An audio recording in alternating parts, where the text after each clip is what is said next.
when it comes to our expectations about what an imam might say on the minbar for like a khutbah or something like that, people need to be realistic. That's one thing. Not everybody's qualified to talk about everything, and not everybody has experience in everything, right? If you have an imam who knows nothing about business, you don't want him to talk about business, right? If he tries to say anything, he's going to say something dumb and he's going to mislead you, right? Then again, every single individual has a set of experiences and a set of expertise, and and they should feel free to speak from that sort of expertise. So sometimes we approach people and we're not very fair. Like, well, why doesn't he talk about that? Or why isn't he talking about that? Bro, that's not his lane, right? If you're trying to push him into a different lane, he's going to end up saying something embarrassing and misguiding people in the first place. So one thing we need to be sure about is that we respect people's boundaries. If somebody has the sense, the good sense and their own limitations to be able to restrict themselves to sort of the things that they know more about, then let him be in that and let him do his thing. When it comes specifically to things about the dunya, like, everything comes back to balance. And Allah subhanahu wa ta'ala in the Quran described us as an ummah that is balanced, a middle way, a middle path, a middle ummah. And Allah Azza wa Jal, He said, take care of your afterlife, but don't forget your portion of the dunya, right? And so we just need to make sure that that comes in that order, right? In that sequence, because I haven't seen a place, usually the problem, at least in North America, is that Muslims are really, really good at taking care of their dunya.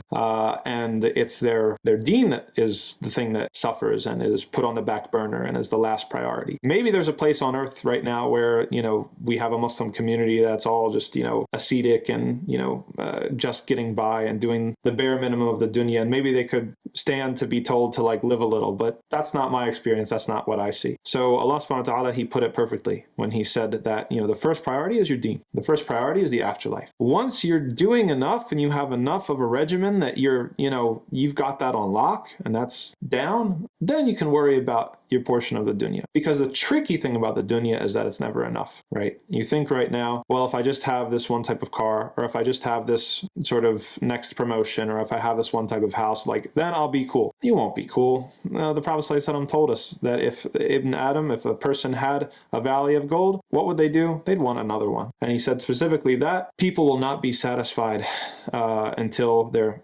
mouths are filled with the dirt of their graves, right? So we have to be aware, and we have to be very, very cautious when it comes to the nature of desire. We have to question ourselves. If we want this thing and we want that thing and we want this other thing, we need to question our wants. Is it okay for you to want that thing? How much is it okay to want it? What are you willing to do to get it? What are you willing to sacrifice? And are some of the sacrifices that you're willing to make religious sacrifices? If that's the situation, then you need to pump the brakes and you need to be actually, check yourself and say, well, you know what? My deen is what takes priority here, and the dunya is going to have to wait. There is a theoretical other extreme, though honestly I don't see it very much, but there's a theoretical other extreme there where they just spend all their time in the masjid and they think that being a religious person means to be poor or means to be kind of this sort of meek personality, and that's also not true, right?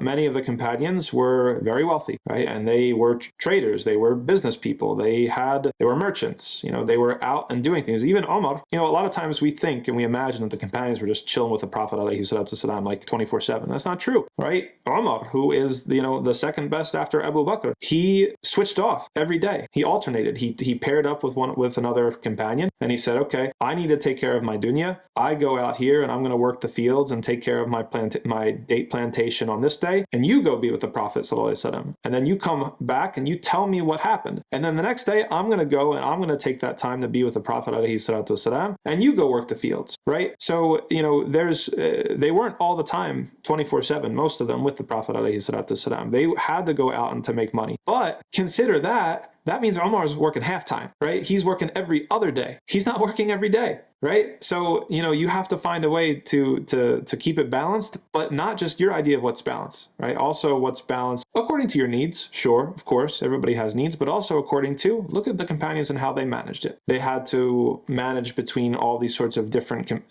demands on their time and these sorts of concerns and imperatives and needs, right? And again, you need to take the temperature of the room. You need to see where people are tending to exceed or fall into excess. And in North America, I'm sorry, but I have not come across anybody who's in only a handful of people, I can probably count them on one or two hands, that have leaned towards the excess of the deen over to the sacrifice of their dunya and are leading a sort of miserable, poor life or something like that.